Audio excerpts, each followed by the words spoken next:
That day, the entire world was shaken by a piece of news that set every newspaper headline and social media platform ablaze. Jonathan Kolitha, powerful CEO of Empire, a $40 billion conglomerate, was dead in a horrific car crash. The news came without warning. No one was prepared. No one could believe that the man hailed the mind of the century, who revolutionized global technology, could vanish from this world on a cold, rainy night. The media erupted with coverage.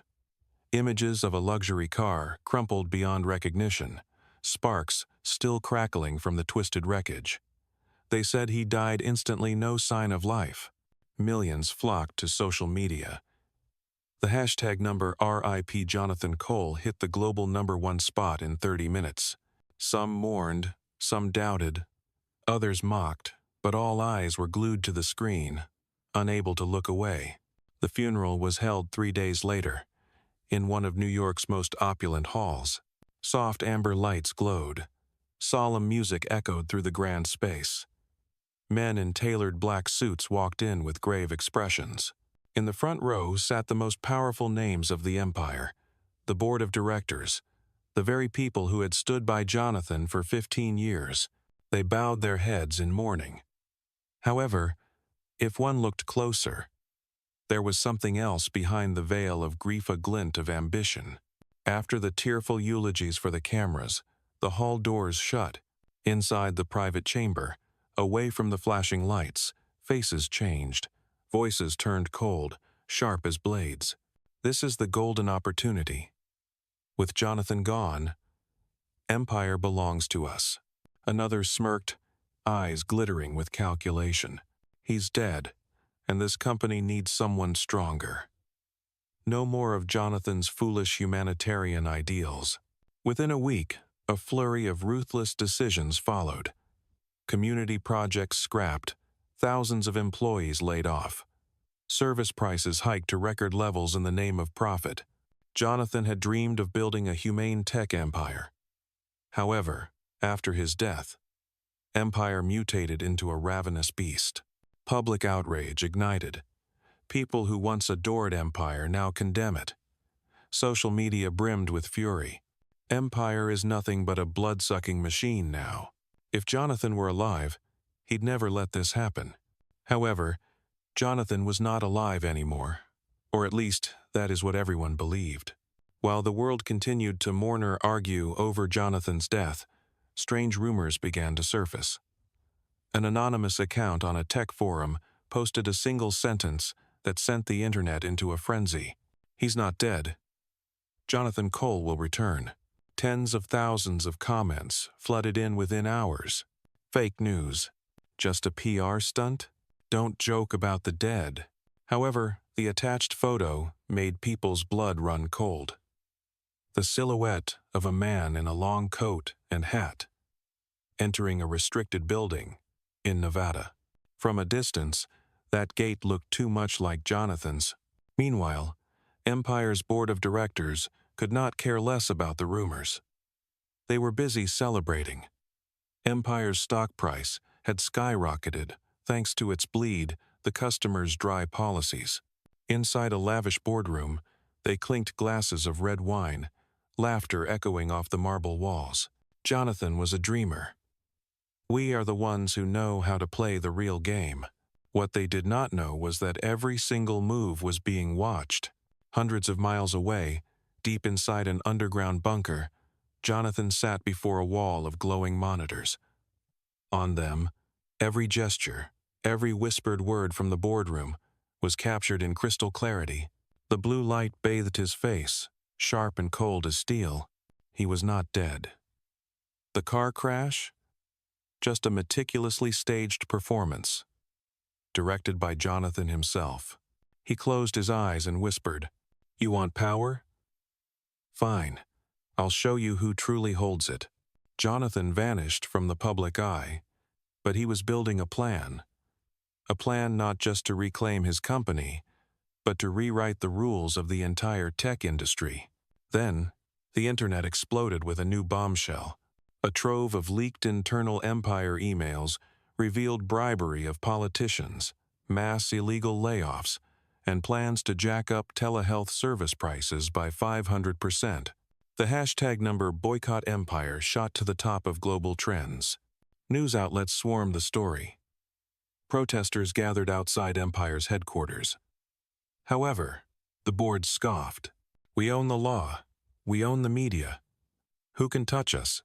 They did not know the absolute nightmare was only beginning, because in just a few days, Jonathan would return. Not quietly, however, in front of millions, at a globally televised press conference. That day, the entire tech industry came to a standstill. Empire announced a future strategic vision press conference at the largest convention center in New York. Thousands of reporters packed the venue. The event was broadcast live in over 70 countries. Everyone assumed it was just a PR stunt to calm the storm after several scandals. The hall blazed with lights. Carenthi, acting CEO, now holding absolute power, stepped onto the stage in an expensive dress. Lips curled into a victorious smile.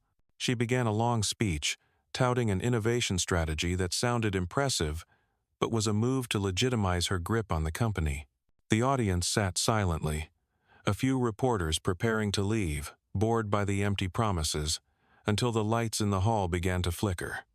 The giant LED screen behind Karen suddenly changed. A face appeared. Jonathan Cole. The hall erupted. Shouts filled the air. "No way. He's alive?" Karen froze, her face draining of color. The microphone slipped from her hand and crashed to the floor with a sharp clang. Jonathan sat in a dimly lit room, a cold light illuminating half his face. His voice rolled through the speakers low, steady, commanding. "You thought I was dead. Unfortunately, I'm still here, and I've watched everything you've done to Empire."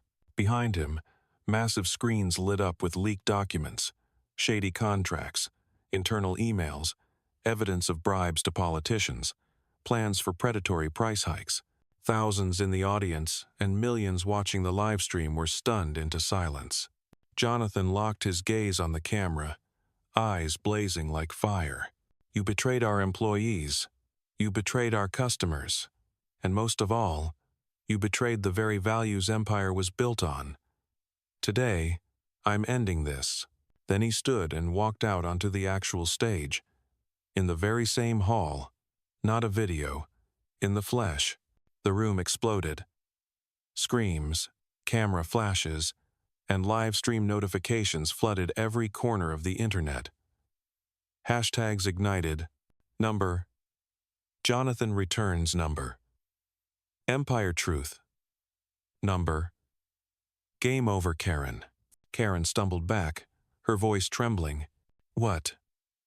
What are you going to do?" Jonathan raised the microphone, his tone sharp as steel. "Not take back power. I came to destroy what you cling to, and give it to those far more deserving than you." He drew a deep breath. The entire room held its breath. Then he lifted a thick dossier high above his head. "I have transferred all ownership of Empire into a non-profit trust. As of today, Empire no longer belongs to me and, certainly not to you. It belongs to the people we've ignored for far too long." The hall erupted cheers, tears, camera shutters flashing like lightning. Karen collapsed into a chair, pale as death. The board descended into chaos. The media went into meltdown. The world could not believe what it had just witnessed. Jonathan ended with a single sentence that shook the foundations of global business. "Power isn't meant to be kept. It's meant to be given. And today, I choose to give it to those who never had a chance." The stage lights dimmed.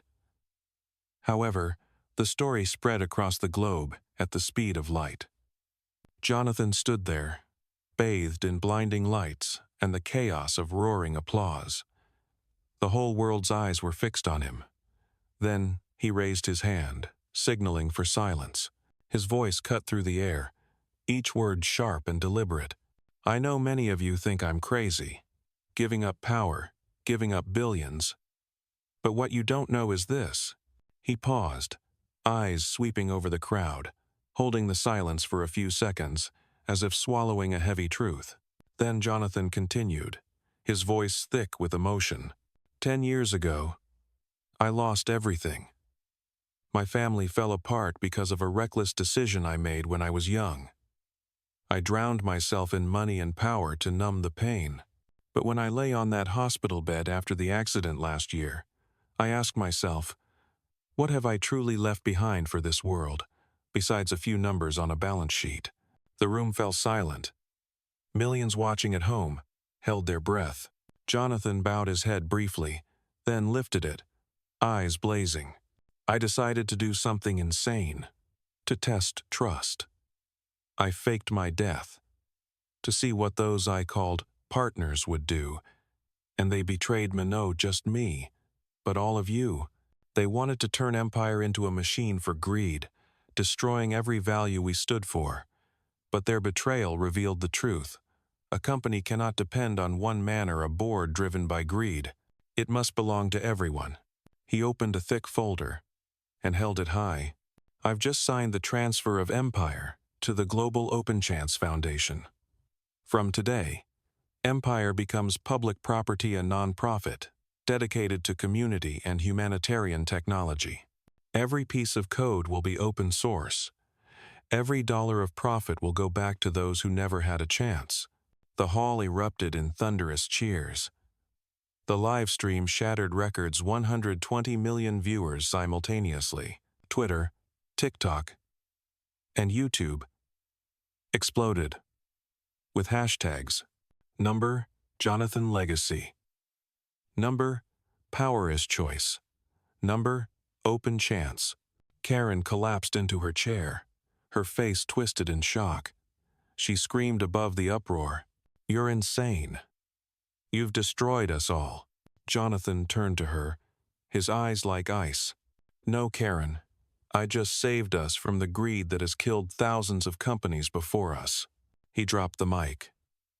Not another word. Jonathan walked off the stage, leaving behind a storm of stunned silence and applause like crashing waves. CNN flashed the headline, "Jonathan Cole, the man who gave up $48 billion to build a better world." The press called him the magnificent madman. Harvard added his story to its core business curriculum. Global talk shows fought to book him. But Jonathan vanished. 3 months later, a photo went viral. Jonathan sitting at a worn wooden table in a small house in Kenya, smiling gently among orphaned children. The caption read, "This is where I found real meaning." A documentary about his journey hit 1 billion views in 30 days. Hashtags dominated global trends. Jonathan returns. From CEO2 legend, Power is Choice. Do you think Jonathan is a hero or a madman? Would you dare to do the same if you held everything in your hands?